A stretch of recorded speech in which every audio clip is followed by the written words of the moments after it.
Pakistan cricket board ने England के खिलाफ शिकस्त के बाद बिल आखिर वो सर्जरी कर डाली है जो कि T20 वर्ल्ड कप 2024 के बाद करना थी।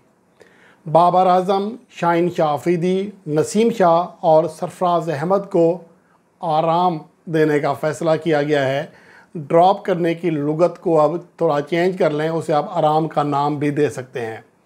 और इसके साथ साथ एक न्यू लुक टीम आपको 15 अक्टूबर को दूसरा टेस्ट मैच खेलते हुए दिखाई देगी, जिसमें कुछ 1 से 2 ऐसी सिलेक्शंस हैं जो कि हैरान कुन हैं और कुछ ऐसी सिलेक्शंस हैं जो कि यकीनी थी, लेकिन सिलेक्टर्स ने बहरहाल अब 11 लोगों की राय, मेंटोर्स की राय, उसके बाद जो फ़ैसला किया गया है तो उसके बाद ये चीज़ें चेंज हुई हैं। यानी कि उस खिलाड़ी की यकीनी सिलेक्शन को भी अमल में नहीं लाया गया जो कि इमामुल हक थे।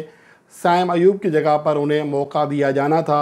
अब्दुल्ला शफीक को भी ड्रॉप किया जा सकता था, लेकिन गुज़िश्ता जो टेस्ट मैच की पहली इनिंग्स में उन्होंने सेंचुरी स्कोर की, उसकी वजह से वो टीम में जगह बरकरार रखने में कामयाब हो गए। आज दोपहर को ही इतला आ गई थी कि बाबर आजम मुल्तान छोड़कर वापस लाहौर रवाना हो गए हैं। सरफराज अहमद भी उनके साथ हैं। तो इसके बाद मैंने वीडियो भी रिकॉर्ड की, लेकिन मौका नहीं मिला अपलोड करने का। उससे पहले ही जो टीम है उसका बाकायदा ऐलान कर दिया गया है, तो इसके ऊपर ज़्यादा बात करते हैं।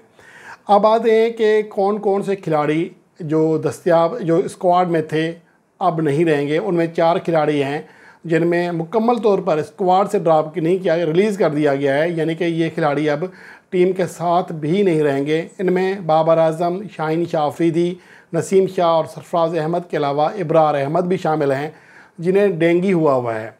लगता ऐसा है कि हैरी ब्रो की पिटाई के बाद उनका बुखार उतरने का नाम ही नहीं ले रहा।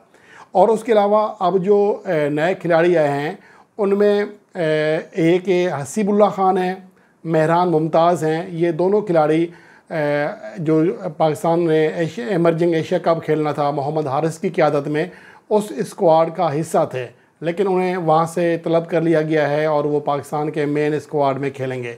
उसके अलावा Kamran Ghulam, fast bowler Mohammad Ali, off spinner Sajid Khan को शामिल किया गया है।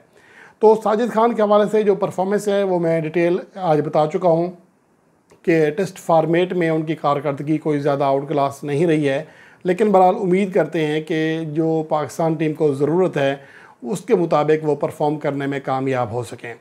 और नोमान अली, ज़ाहिद महमूद, जिन्हें गुज़िश्ता जो पहला मैच था उसे रिलीज़ किया गया था, उन्हें भी 16 रुकनी स्क्वाड में दोबारा शामिल कर लिया गया है।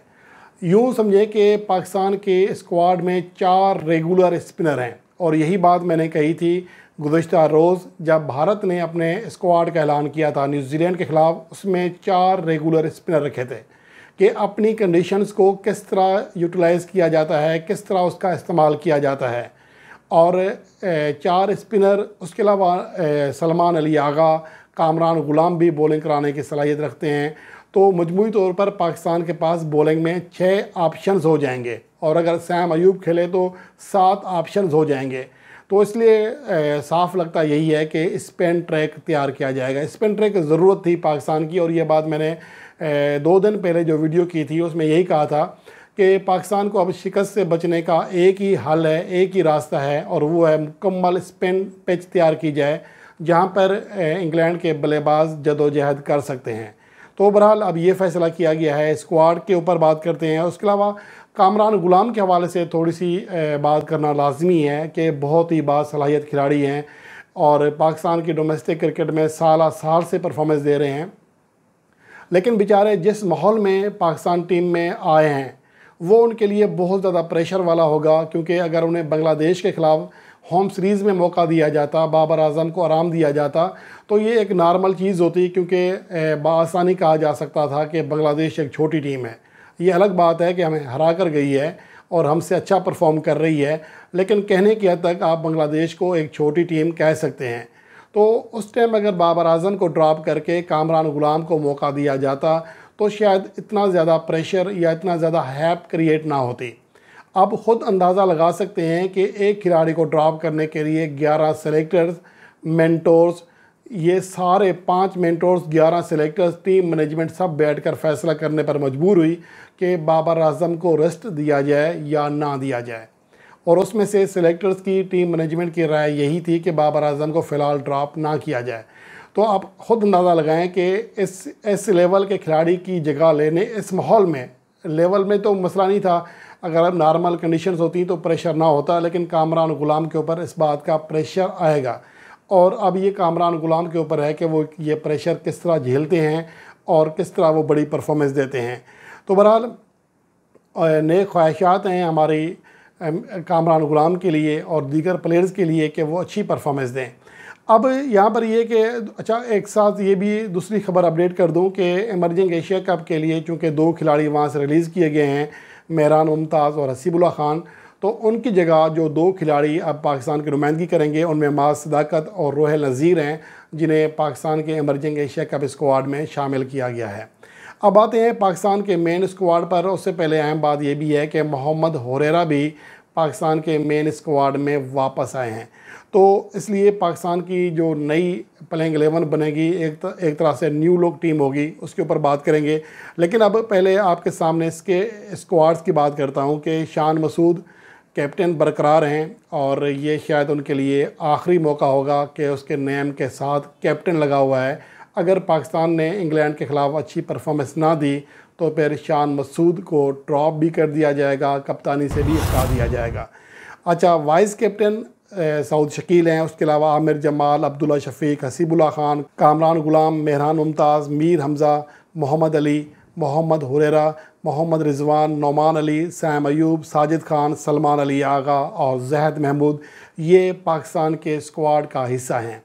अगर देखा जाए तो कम से कम 3 स्पिनर खिलाना बनते हैं। अगर पाकिस्तान ने ऐसी पिच तैयार की जो कि मुकम्मल स्पिन ट्रैक हो तो फिर लाजमी सी बात है पाकिस्तान अच्छे और तमाम स्पिनर के साथ मैदान में उतरेगा और उसके अलावा कोई हल नहीं है। और यही बात मैंने कही भी थी, शायद टीम मैनेजमेंट भी उसी अंदाज़ में सोच रही है और ये पॉजिटिव चीज़ है। आपको अपनी होम कंडीशंस के बेहतर से बेहतर इस्तेमाल करने का पूरा हक होना चाहिए, जो कि पाकिस्तान क्रिकेट टीम ने कौवा चला हंस की चाल वाली बात करते हुए अपनी चाल भूल गया।